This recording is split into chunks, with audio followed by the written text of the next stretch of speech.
One day I'm gonna be everything I wanna be. I don't let it get the most of me.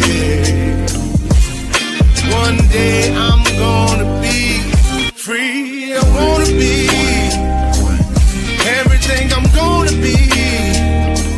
My future right in front of me. One day I'm gonna be free. I wanna be free. Then let me be free. One day I'm gonna be free. Mentally and physically, emotionally and spiritually. Yeah. One day I'm gonna be free. I'm standing at the crossroads, feeling like a lost soul. Don't know where I wanna go, but all I know is I wanna be free. They're telling me to let it be, but that just ain't in me, no. Jealousy and envy, but all I see is I wanna be free. See everything I wanna be, exactly what I'm gonna be. Don't let it get the most of me. Eventually, I'm gonna be free. See everything I wanna be, exactly what I'm gonna be. Yeah. One day I'm gonna be free. I'm gonna be free. Let me be free. One day I'm gonna be free. Mentally and physically, emotionally and spiritually. Yeah. One day I'm gonna be free. I told them take their aim off me. Stop trying to get a name off me. If they would just let me be, I'm gonna be free. I told them take them chains off me and throw away the locks and keys. If they would just let me be, eventually I'm gonna be free.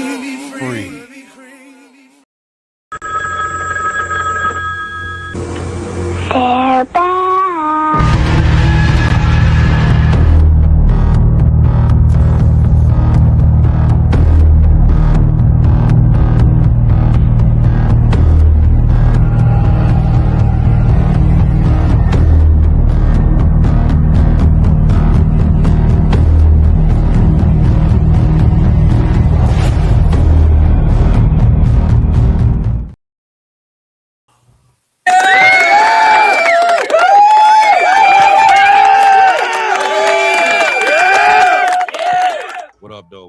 What up, everybody?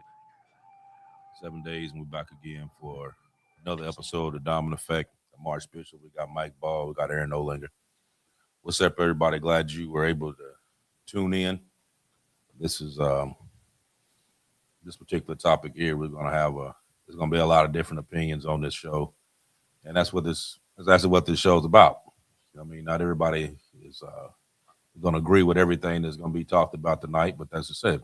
Everybody has their own opinion, and that's what we're going to talk about. But tonight, what we're going to talk about is this kind of controversial right now because it's fresh, and not everybody knows everything that's going on with it. We don't know everything that's going on with it, so we're gonna try to tackle it as we go through. So what we're going to talk about tonight is what's going on in Venezuela. And what we got is that a sitting president was taken. Wasn't voted out. He wasn't overthrown by his people. He was taken out by the world's most powerful country. This didn't happen in the Middle East. It didn't happen in Europe. It happened in Venezuela, a country that's also sitting on the largest oil reserves on earth. Now, several governments around the world are furious about this. The United Nations is divided. Markets are reacting to it, and and people everywhere are asking the same question: was this justice or was this a power move? So tonight we're going to talk about it, and we're not here to defend Maduro, and we're not here to excuse corruption, but we are going to talk about what this moment really means.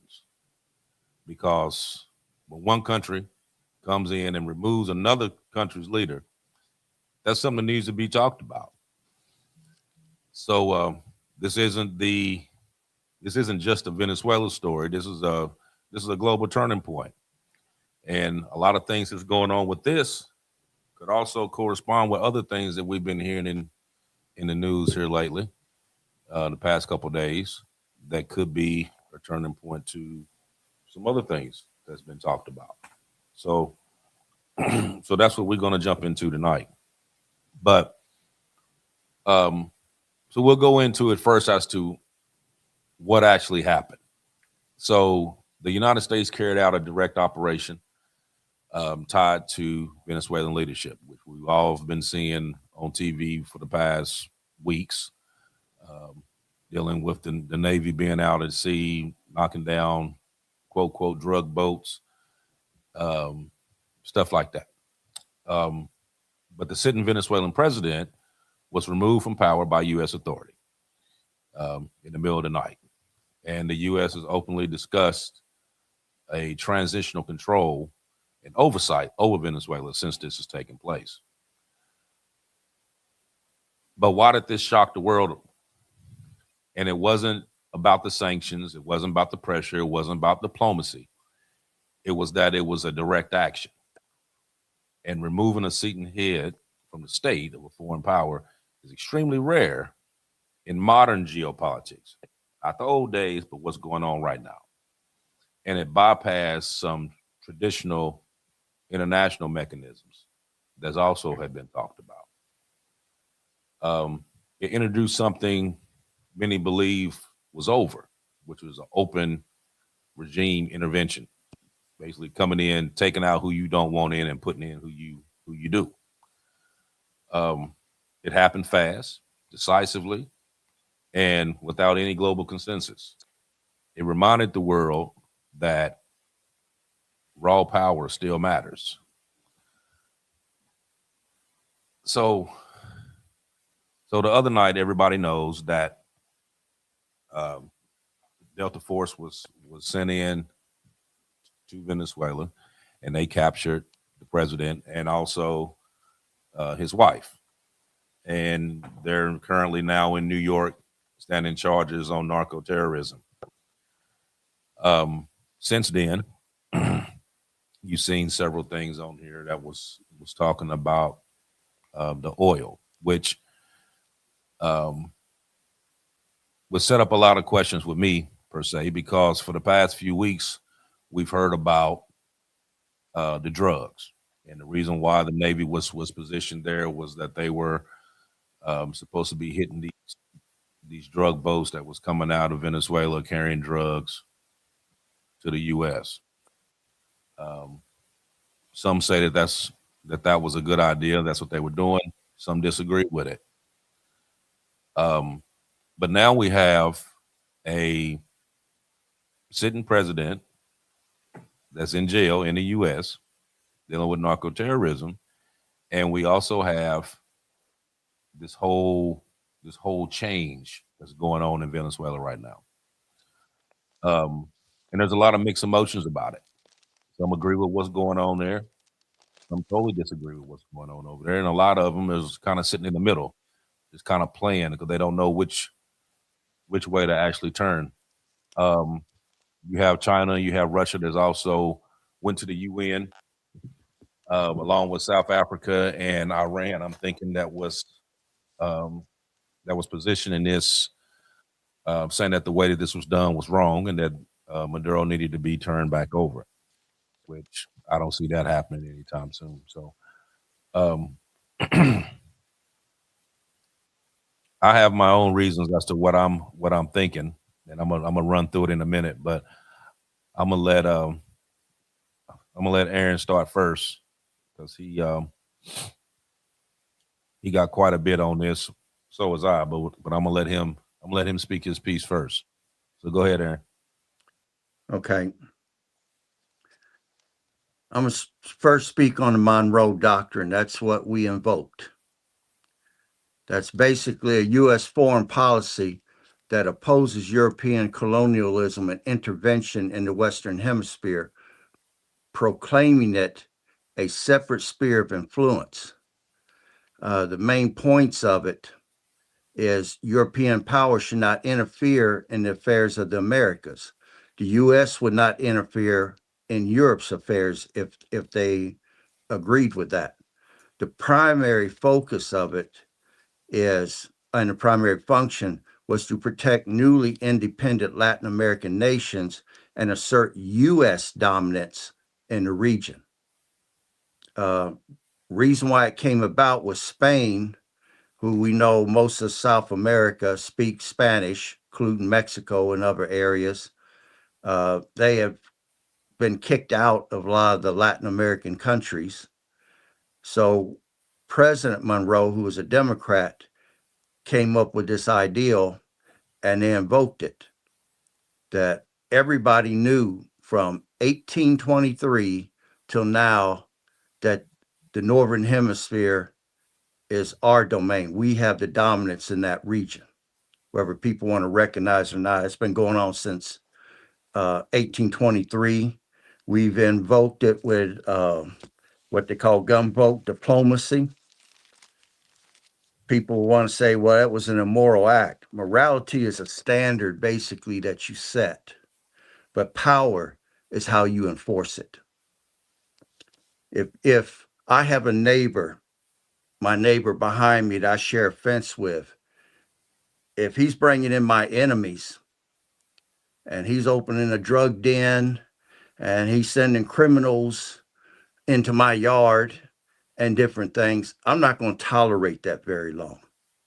I'm going to shut that down. Just like I had a crackhead today that was out in my front yard screaming and hollering at every car that went by and wanting to fight. I mean, he couldn't hardly stand up. You disturbing my peace. So I put the law dogs on his ass. I'm not going to have that stuff around my house, around my children, my grandchildren, any of that. If, what's his name? What is his name? Maduro. He wanted to play games. He invited Iran into his country. He confiscated American oil companies' property. He flooded America with criminals and gang members. They took American hostages, held them for ransom, and they did that under the Biden administration. So, you know, he's playing games.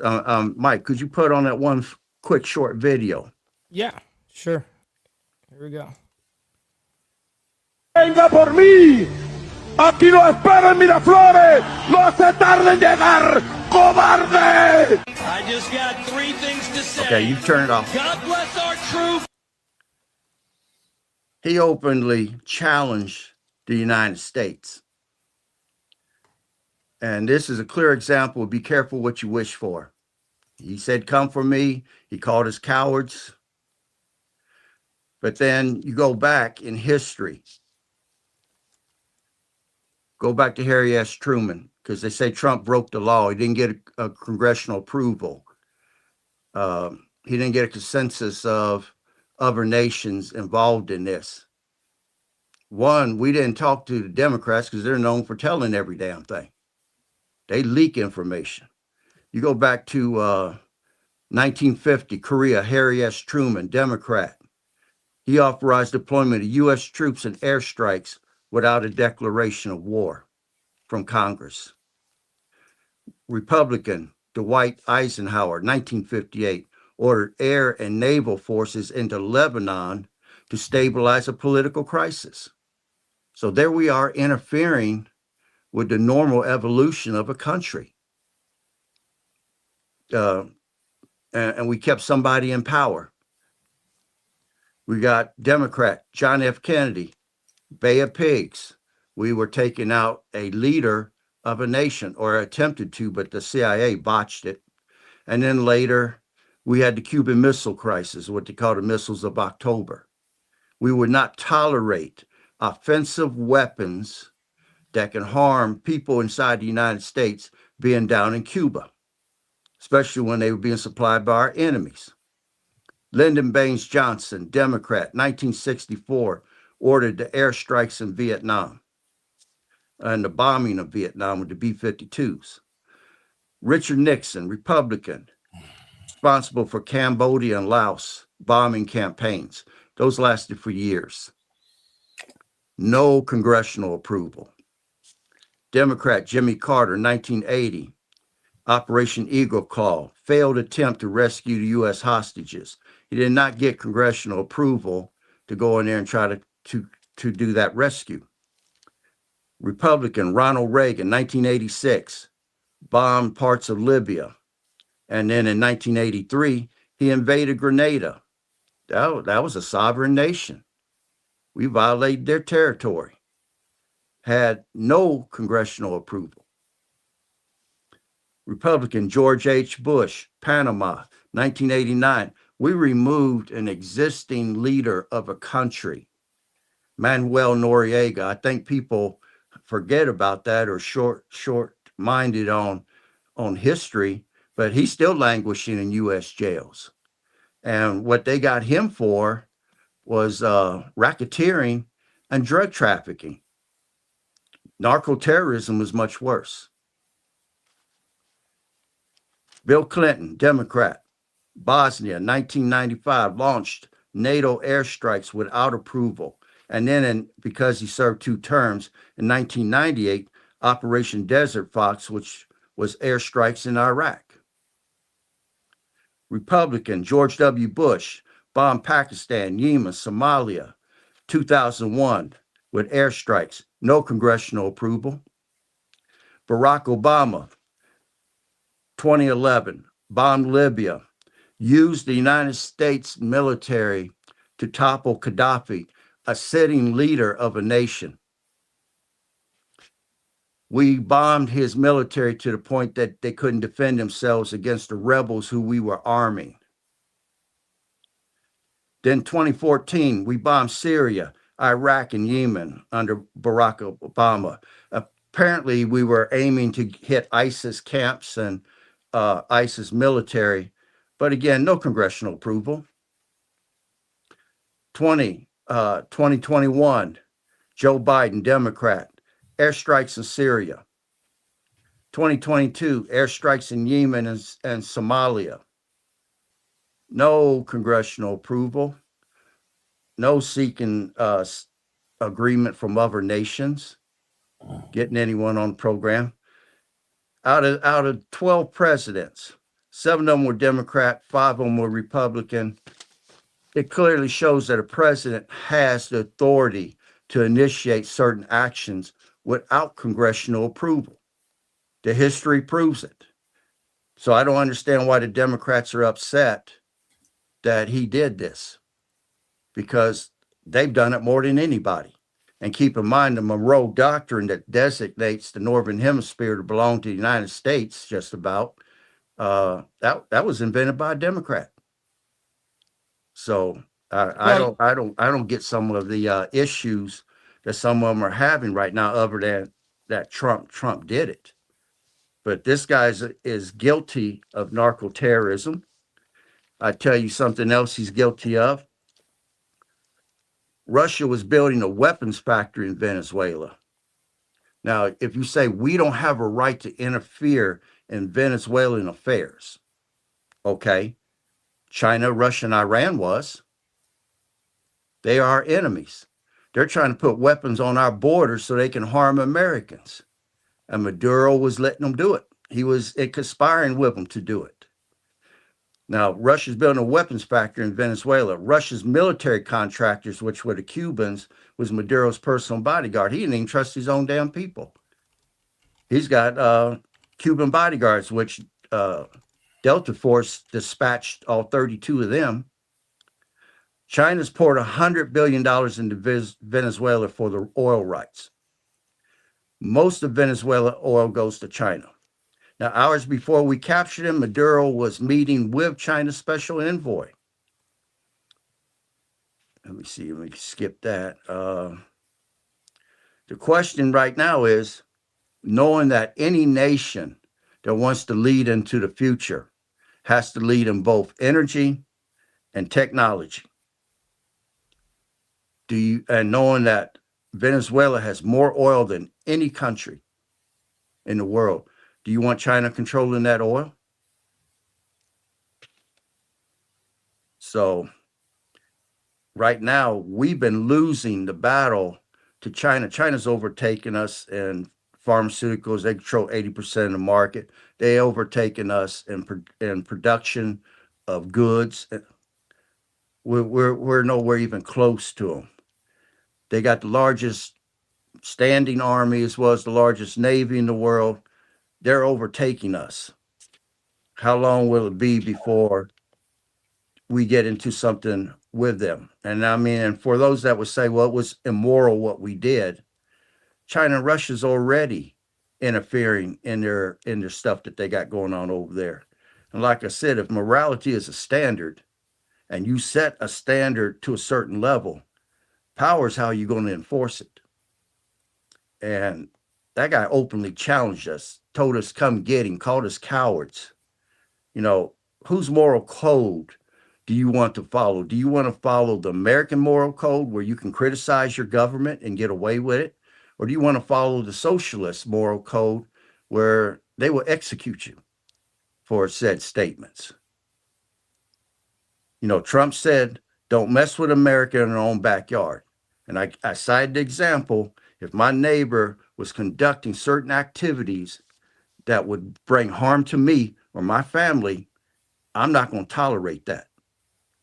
I'm going to stand up and get them people up out of this neighborhood. There's no way I'm going to take that. So Maduro and them want to play games with us in our own backyard. Kennedy proved in 63, we're not going to take it.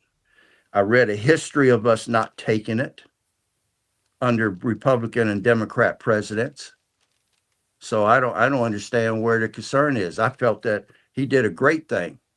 We didn't lose a single person, and we may have averted a war that was coming that would have got Americans hurt because we would have been in range of the Iranian drones and the Russian bombers that were nuclear bombers that were being stationed there.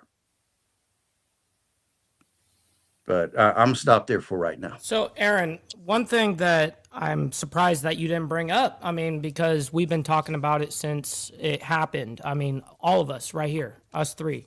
And we spoke about the petrodollar and about the fall of it. I say I was going to bring it up. Yeah. That was the next thing I'll get ready to bring up. But go ahead, Mike. Regards to the Saudis, you know, bring back in time, back into, I believe, 73 or something like that, regardless. When we lost the gold standard, we became the petrodollar standard, basically. Mm-hmm. And they gave us basically any excuse to go ahead and print as much money as we wanted because it was still backed by something. Well, 50 years later, the deal was up, and it was up to go ahead and re-up the deal here. And unfortunately, the Saudis said, no, we don't need your guys' protection anymore, because that's essentially what we traded. We said to the Saudis, we'll go ahead and protect you guys. You got to think of these Middle East countries. They're monarchs, they're dictatorships for the most part. And so what's the worst thing that can happen to a dictatorship or monarch is when you lose power. So what ended up happening with the Saudis, we came in and said this was a nifty little deal because we had just lost the gold standard. It was a good way to go ahead and keep our currency that way. And so we said, we'll go ahead for the prince family, whatever, that we would go ahead and protect them. And 50 years later, they said, fuck you guys. We're going up to, I forget what the exact country was, but they went to a different country that has nuclear backing. And right there in the Middle East somewhere. Anywho, that's the one thing is on the Western Hemisphere where we live, It's one of the only countries really that is going really hardcore with the BRICS alliance, trying to become a part of the BRICS alliance. And it was coming. It was coming. And that was the biggest issue is if you undermine the US dollar anytime, the hegemony of the US dollar, this is what happens. Everything that you saw has nothing to do with drugs, has nothing to do with any of that shit. It really has to do down to resources, but how does that boil down to? Yeah, so that's essentially what it is. Okay, I'm gonna address what you just said about the petrodollar. Now, allegedly, and we brought it up in the last show, on December 15th of this year, the Saudis was contacted by the Chinese, and the Chinese asked the Saudis one question, and that is, "Are you ready?" And the Saudis said they've been ready for 2 years. So they got in touch with the Russians and wanted to plug in their oil reserves to the Russians' combat-proven method of defeating our sanctions and the workarounds that they set up for alternative currencies, and the Russians agreed to do it.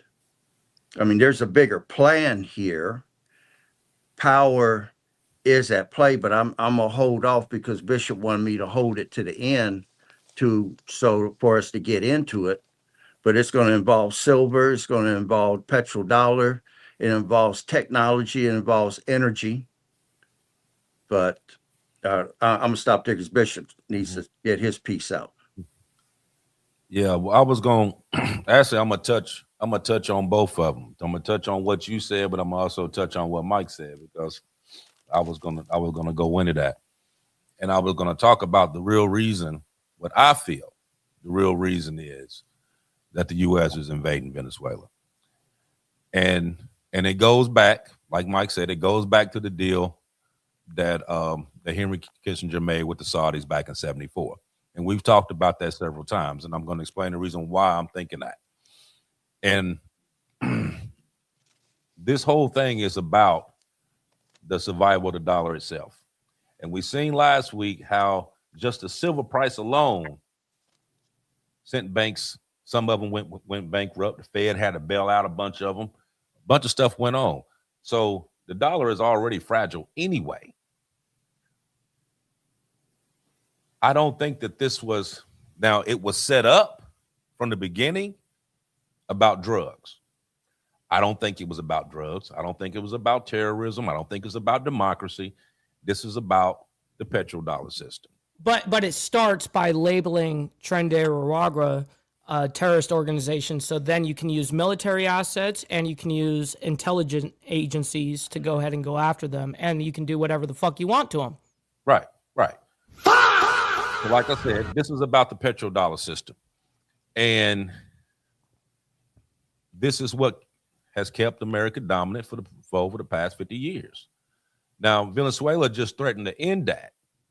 And here's what really just happened. Now, Venezuela has 303 billion barrels of proven oil reserves. That's the largest on the earth, more than Saudi Arabia, 20% of the entire world's oil, actually.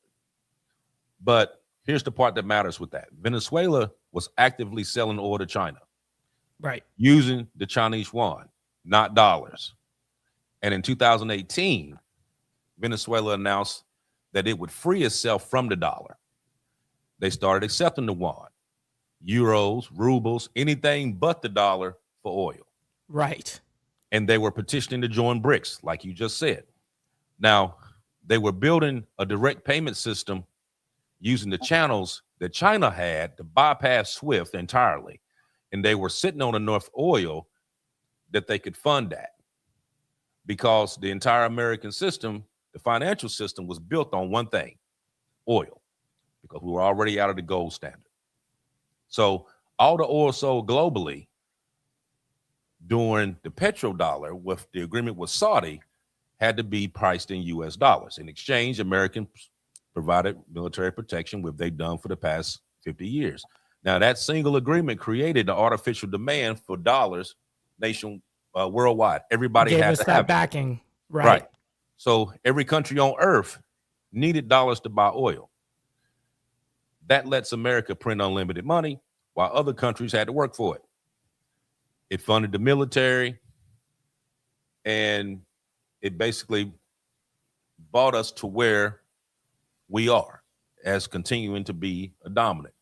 But the petrodollar is more important to the U.S. hedge funds and overall finances than any aircraft carrier or jet that we can even come up with. Now, there's a pattern that happened with these leaders that challenged this, which is what Aaron was talking about. So let's go down that list. So in 2000, Saddam Hussein announced that Iraq was going to sell oil in euros instead of dollars. What happened? All of a sudden, we got weapons of mass destruction. We sent everybody over there. You didn't find no weapons of mass destruction, but you took all the oil and you took all the oil and you took the gold that you found over there. U.S. always says never undermine the U.S. dollar. If not, it's going to be met with force. 2003, you invaded. The regime, you got a regime change. Iraqi's oil immediately switched back to the dollar. Saddam was captured, and everybody knows what happened to him. Weapons of mass destruction was never found because they never existed. In 2009, Gaddafi proposed a gold-backed African currency called the gold dinar. Right. And it was supposed to be used for oil trade. Now, when Hillary Clinton, when they had those leaked emails that Hillary Clinton had, they got out this server or whatever, it said in those emails that was the reason why they went after him was because he was trying to switch over to this gold dinar, basically putting that money under a gold standard.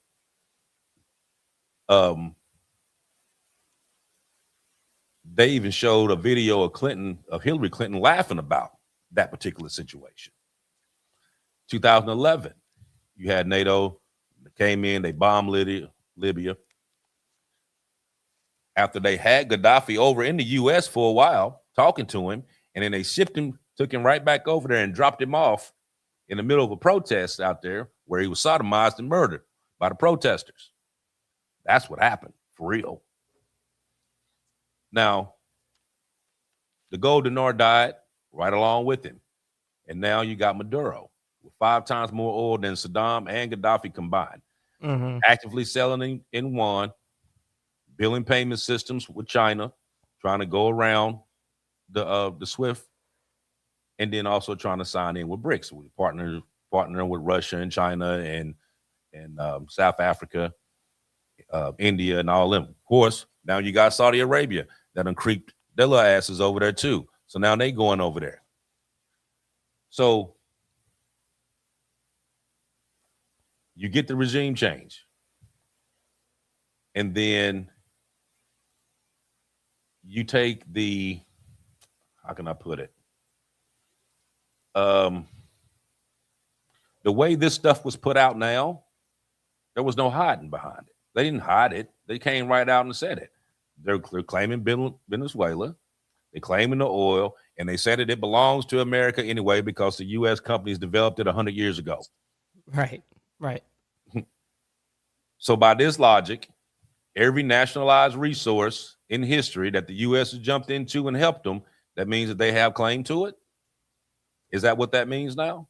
Real quick, Archbishop, I just want to insert one little thing here. One thing that I think is a key point that needs to be honed in on is the oil that because people are going, well, we have oil underneath us. What about our oil? Well, it's a totally different grade of oil. Our refineries are not actually built to refine our type of oil. It's actually meant for Venezuela oil. It's meant for the same type of oil from Saudi Arabia. It's made for that type of. So our oil is way different in the aspect. You got to think oil is actually like there's a DNA to oil. I mean, I used to deal with it. So everything, it will show you where it came from. Even just testing it, it will tell you what part of the region of the world it comes from because of the type of it. And America sucks, to be quite honest. So Venezuela is a huge thing for the Western Hemisphere. And that's a huge risk now that they were about to join the BRICS alliance essentially, and with going into that regard, that's a humongous threat. After we had just lost the petrodollar, that's a humongous threat to our society. And so that's the major thing that I just wanted to hone in on. Now, do you also remember when you brought up about Noriega, Aaron? You know, that was actually 36 years to the day that they, No, yeah, because it happened January 3rd, 1990. This Okay. happened January 3rd, 2026.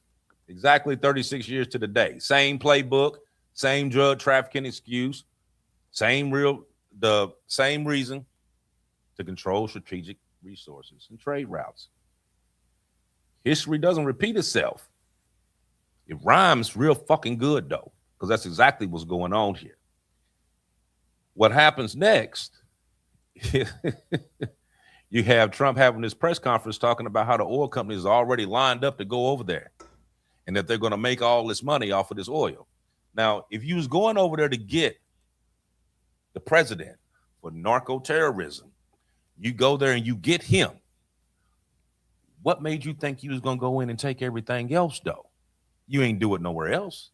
Well, because we can. Exactly. Because you pushing up on one that you know that you can go in there and push that shit off on. Yep. And you trying to protect the petrodollar, and you don't want China to have that oil because they popping around everywhere else, getting resources, signing deals with all these other countries and all this other stuff. We get it. That's what it is. But come out with the truth on it, though. Stop putting all this bullshit. Talking about that you're looking for drugs and that you're hitting these drug boats and you done killed 115, 116 people and ain't even showed as much as a fucking bag of dope. You ain't showed shit. But you used that for the longest. Now, you don't even they said hear it was about fentanyl. Yeah, it was all fentanyl, but it's cocaine. Right. You don't even hear about it. The statistics showed that it was only 1% of drugs actually leaving Venezuela that was making it to the U.S. 1%. Because all that shit goes through the travel lines and come up through Mexico and Colombia. Why don't you go after them? That's where the coke coming from. Now, you just let the ex-president of Honduras out that you had 45 years in prison for that had bought 400 tons of cocaine into the United States, but you pardoned him and let him go. Shit. Oh shit! Now you talk about this guy here, and you say that you trying to stop these drugs, and you've shown on TV how y'all blasted these boats, and even had one that you actually have survivors, and you turned around and blasted it again to make sure that you wiped out everybody. But you ain't showed no drugs. Now, I know, and we've seen throughout the years, many, many years, that every time that you had a drug bust, even if you tore up some shit, the drugs still floating. People find drugs in Miami floating on the damn beach all the time from boats that have sunk. Hell yeah, they're on Whatever. jet skis and You shit. find it Yeah, all they're over just the place. picking them up. You ain't showed nothing. Now you don't even talk about the drugs. Now the only thing you're talking about is the oil. Right, because that was the main mission. Because the that's what drugs, you use. from day one, I called out and I said, the drugs are going to be used as a vessel for regime change. And then I found out after researching a hell about it, I realized that it wasn't just the regime change aspect. It was because of what it actually boiled down to was the petrodollar. Yeah, exactly. You The needed threat- a reason the to get in threat there, and that's of exactly the what oil. you did. Right. Exactly what you did. Same reason why you pulled the same stunt the same night in Nigeria. Talk about that you was there, that you did your little bombing mission because it was genocide against Christians, which was straight bullshit. And if you knew the history about Nigeria, you knew that you had Muslims in the north, you had the Christians in the south, but they are also mixed. Now, do you have violence in Nigeria? Absolutely. Same reason how we got violence here and everywhere else. Yeah, there's violence everywhere. Still ain't have no reason to go in there, but there is a reason why you want to go there, though, because they got gold and they got uranium and they kicked the French out of Nigeria, just like they kicked them out of Burkina Faso, because of the gold, because of the uranium, because of the copper, because of the Silver. nickel, because of the platinum, because of the silver, because you're not worried about this other stuff that's going on up above. You're worried about what's below the ground. That is what you're working on. And then you pop up right after this, right after you pull this off, you said, oh, well, you know, we need to go out to Cuba and we need to go out the Panama Canal and we definitely need to go out to Greenland now. Well, this just shows how much of a threat the U.S. dollar is actually in. And Trump is essentially, in his administration, is doing everything he can to essentially buy back time, essentially. And I think that this is actually going to work out on a short term where, I mean, I think the short term, it's actually going to work out for the United States for quite a while. I mean, quite a while on that landscape of short term. But 10, 20 years from now, I don't know how this, I think this probably will, we'll have cake on our face, essentially. We'll see. This is going to be one big, huge land grab. This is what this is. Well, it's yes. just done. It's just done on a broader scale. It's always been a land grab that's been going on for years. This here is more of a global land grab. Now, mind you, you remember we was talking about before between China and Venezuela. I'm gonna let you get into what you was talking about with China here in just a second, Aaron. But you know, China manufactured a lot of that because they had a lot of because Venezuela had that heavy crude, and they had the refineries over there that could pull it down. That's what they were using. Just like we was doing with silver. China had the refineries over there. Mexico has the silver. You know what I mean? So it's going back and forth. This has all been just you got these major global powers. You got the US, you got China, you got Russia. They're all dibbing in all this stuff. You know what I mean? My thing is that if you're gonna do it, then let us know that that's what you're doing. Stop cutting around with this extra shit, making you think that this is what's going on, and then you put the wording out there to make it seem like that this is what you're doing, and this is the reason why we're doing it. We're doing it for national security. We're doing it for this. We're doing it for this. Bullshit. And if you think for 1 second that they're gonna sit there and do all that damn oil and he ain't gonna get his pockets greased off that shit, you sadly mistaken. Hell, he just made $3 billion just sitting there in the damn seat for the past year. So you know he about to get something off of that. But go ahead with what you're talking about with China. Okay. Man. Okay, there's a bigger strategy going on here. Energy and technology is what a country has to lead the world. The petrodollar agreement is over with. So I can't fully agree that that's what's involved here. It's done. China, and we explained it in the last show, that they made an attack on our banking system. And if it wasn't for the Federal Reserve being a buyer of last resort stepping in with 34 billion on that Monday morning, a lot of the investment banks would be done. And we warned everybody that on January 2nd, if China announces that they're no longer exporting silver, that's going to reduce the supply on the world market by 50%. Well, China announced that they're not going to export silver no more after we did this raid. To me, this was our response to China taking a cheap shot at our banking system, which not only did they trap our banks, they also trapped European banks as well when they slammed that trap door shut. Even JP Morgan is scrambling for liquidity right now. And they got more silver in their vaults than anybody, but they got to cover all those margin calls again tomorrow. And it's up in the billions of dollars. And right now they don't have it. So the bigger strategy is this. Venezuela, as Bishop said, has the largest oil reserves on Earth, 303 billion barrels of oil in reserve. That amounts to 17 trillion plus dollars at the current market value. Now, the United States, we don't need the oil. If you notice that the gas pumps, the gas prices have been going down. So we really don't need that oil. China's the one that needs the oil. China buys 60 to 90% of all oil from of all Venezuela crude oil, 60 to 90%. We just cut that off with the action that we just took.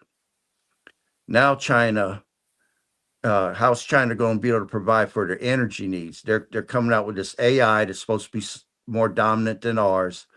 That's going to take massive power. They got that massive population that on a daily basis needs a certain amount of power, and they need the oil to provide it. Now, recently, if you've been watching the news, Iran has been destabilized. I don't know if it's just the currency or if it's political, but there's some underlying things going on. They're almost to the point of a revolution right now. Now, China buys 85 to 90% of Iranian oil exports. Now, if Venezuela and Iran fall at the same time, China's going to lose 70% of its oil supply. Now, if you lose 70% of your oil supply, you're not going to be able to go into Taiwan next year to retake Taiwan. That's out of question. I mean, without oil, Japan couldn't fund its war machine. Without oil, China's not going to be able to run its war machine. You're not going to have the AI dominance because if you don't have the power through energy to create that AI system, now you're going to lose to the United States. So that's Aaron, can I say one thing? Boy. Here we go. Okay, go ahead. I asked, AI. I just asked. Historically, did the, huh? I said, go ahead. Oh, I thought you said you don't care. Go ahead. Go ahead. Okay. Historically, did the U.S. get the majority of Venezuelan oil? Short answer is yes. For much of the 20th century, the United States was the primary destination for Venezuelan oil, but not always a literal quote-unquote majority every single year. It was, however, Venezuela's most important oil customer for decades. So if all of a sudden Venezuela is going to change their direction of selling it to us and dealing with us, and they're going to China, what are they going to do? Okay, I see your point there. Right. But I also was looking up on here where but we was talking about when you just said that America didn't need that oil. I'm gonna read this to you, just what I got right here.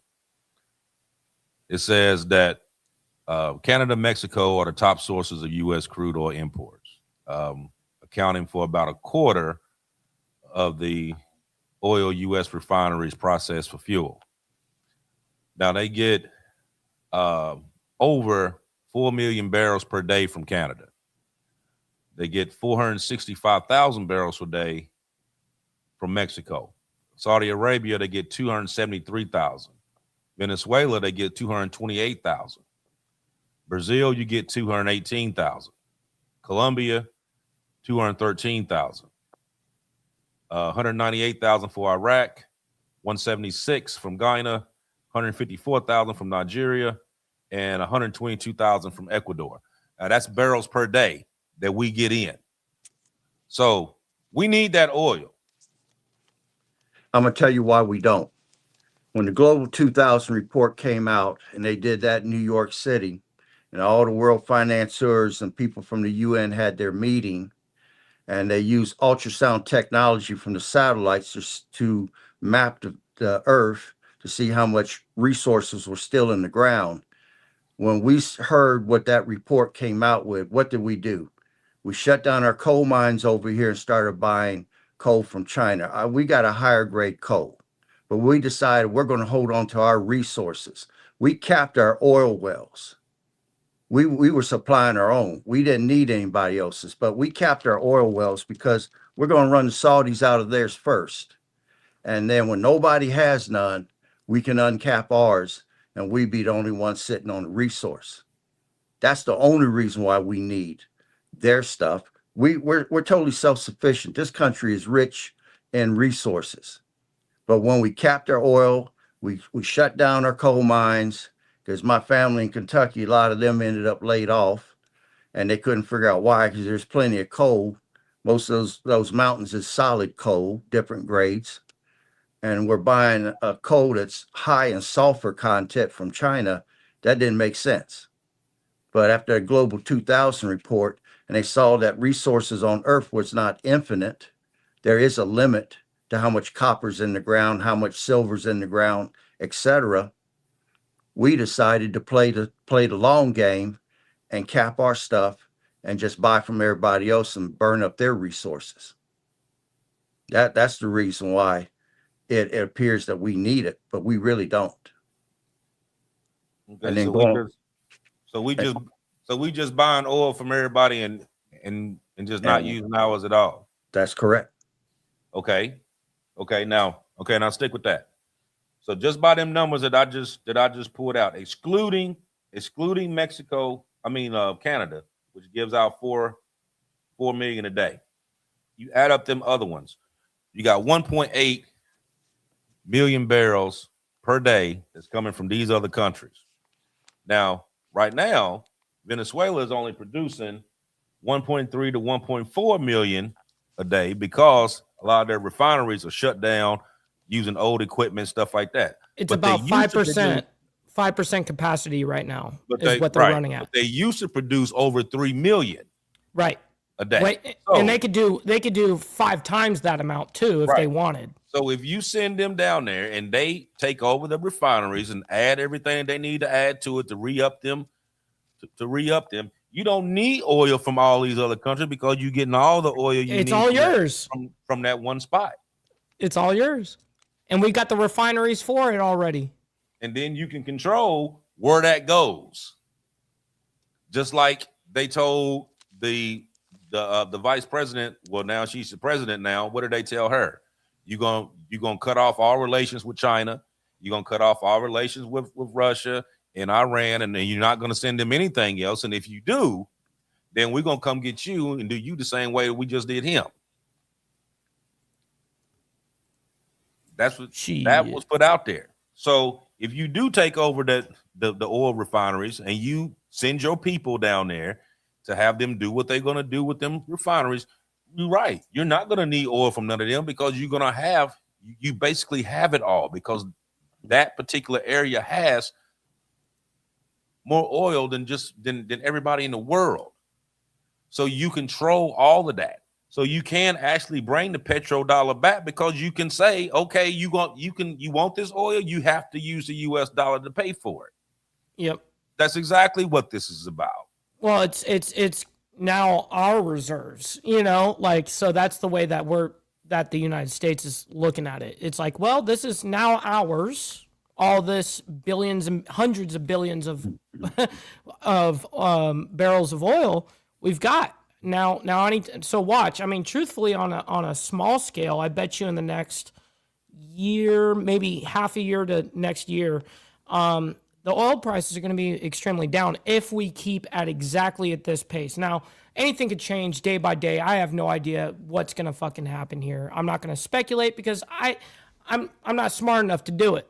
Okay, you know what I mean. So, but at least I think on the short term, it will be a humongous W for the United States on a financial level. But then it's going to be egg on the face later. So it will because at that point you're able to weaponize it, and you can decide where it goes and where it don't go, and what you're gonna pay and what you're not gonna pay. That's gonna happen. But if you don't want these other countries saying anything to you about what you're doing down there, then consequently, you shouldn't be able to say anything about anything going on anywhere else. Which means if China going into Taiwan, you can't say shit. If Putin going to take Ukraine, you can't say shit. Why? Because you interfering in their business. But you mad because they're saying something about you. You see what I'm saying? Sure. So however you play this, it's not going to end the way you think. It's not going to be like, okay, everybody just going to tuck tail and run because he pulled this little stunt. Some other stuff is going to happen because, okay, you may deal with this oil over here, but there's something over here that we can control over here that we can bottom your ass out before this even take place. It can happen. And you know it can. It almost happened last week. That was just a precursor that it could have very well happened last week. And you know this for being fact. Now, you may not want to admit this, but you know it to be fact. They could have bottomed your ass out last week. And you know it. Shit. Now, this is just some this is just some tit for tat right now. Okay, you did this, I'm gonna do this. You did this, okay, now I'm gonna do this. They going back and forth. This is what they're doing. They playing games. At the end of the day, they're gonna continue to play games like that. And you're gonna have innocent people that's gonna end up killed for something that they knew nothing about. Unfortunately, yes, that is going to be the truth. That's going to be the bad part about all of this. You know what I mean? I agree. I said, you're gonna have some people that's gonna be totally in agreement with everything that's going on here. You're gonna have some that's not, because they're thinking outside the box. Like, okay, what else could go on? This isn't just, it's not going to just end like this. Well, that's everybody that's in here watching right now is outside the box. Right. That's not right. It's not going to just end like that. Like, okay, he took it over. Okay, everybody going to go back home and play with their own toys and everything's going to be peace in the world. No, it's not. That's not what's about to happen. That's a good analogy. Because you messing with somebody else's money. And when you start messing with other people's money, things happen. Now, that's just life. You mess with my money, it's going to be a problem. You mess with your money, it's going to be a problem. When you messing up to the point that you lose 17 trillion in fucking stocks, there's a problem. And they're going to figure that out, because if not, then you're going to go to war. And that's exactly what this is going to go to. Resources. This war ain't going to be about this little shit back and forth. It's going to be over these resources. And when you start taking some away from some of these other countries, especially China, I mean, even though they try to play it off like, you know what I mean, that China ain't this conglomerate, they're growing, and they've been growing, and we allowed them to grow. And now they're one of your biggest competitors. Now you don't want them around, but you let them grow. You gave them permission to do it. Now they sitting on the precipice of being able to affect what you got going on over here, whether you like it or not. They own your treasuries. They own your land. You can't own land over there, but they damn sure came over here and bought it over here, and you let them do it. So what do we got? But we hitting right at our hour, so we're going to have to trim it down. But like I said, even with all this in mind, one thing that I learned this past couple of weeks is that you have to pay attention to the little stuff, because the devil's in the details, and it's all about the wording. And they've gotten real good at putting this wording out that's not exactly what's going on to get the population to go along with what it is. Like I said before, if you would have actually found some drugs, then you could have played this off and nobody would have said anything about it. But the fact you ain't even bring it up no more. The only thing that you're talking about is how much money you about to make off of this oil, which automatically told you that you was on some bullshit from the beginning. Now, the only thing about that is that the bad part about that is that just like anybody, when you do wrong, karma will come back and get you. It will happen. So, like I said, thank you everybody for coming out. Hit that like button. We see hundreds of people that's sitting here watching. Hit the like button. You know, while y'all watching, double tap that screen as well. Like that's what put the show on the right algorithm to get it out for more people can watch it and be able to tune in. There's a lot going on in this world. So just pay attention, just like we are, and we'll come back next week with something else new for you. Peace, love to everybody, and I pray for this nation. Go ahead, Aaron. Oh, I ain't got nothing. You go ahead, Mike. Yes, sir. All right. Much love, honor, respect to everybody. I can't thank each and every single one of you guys enough. Thank you guys for hanging out with us and engaging, being in the chat. All three of us, I believe, truly gave our amazing perspectives. Honestly, this is a huge ordeal that's happening here. So, but I can't thank each and every single one of you guys enough. Make sure you guys hit that like button and double tap the screen if you're on the vertical side. And listen, stick around because we're going to be rating our buddy Jake, Project VO Pod from my side. And listen, if you're on my side as well, make sure you guys go to Archbishop on the Diamond Effect and make sure you guys subscribe and hit the like button as well, and vice versa, man. This is what we do, man. So until next week, much love, honor, respect to all of you legends. And we'll see you guys very soon. And Papa Penguin, thank you very much for the 10 real quick at the end. Got to have a closing speech from Aaron. He's calling it out. You got to do it now. Someone paid for it. Okay.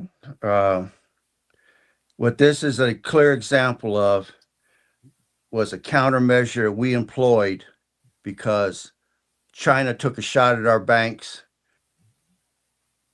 Oh, what happened there? Desperately need.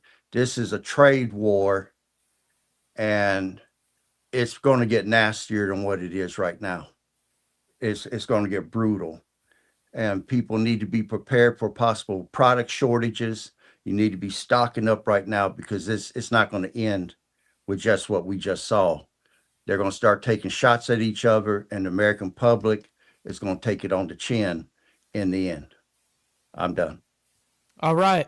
Much love, honor, respect to everybody. We'll see you guys in 7 days. Stick around for the raid. We'll see you guys very soon.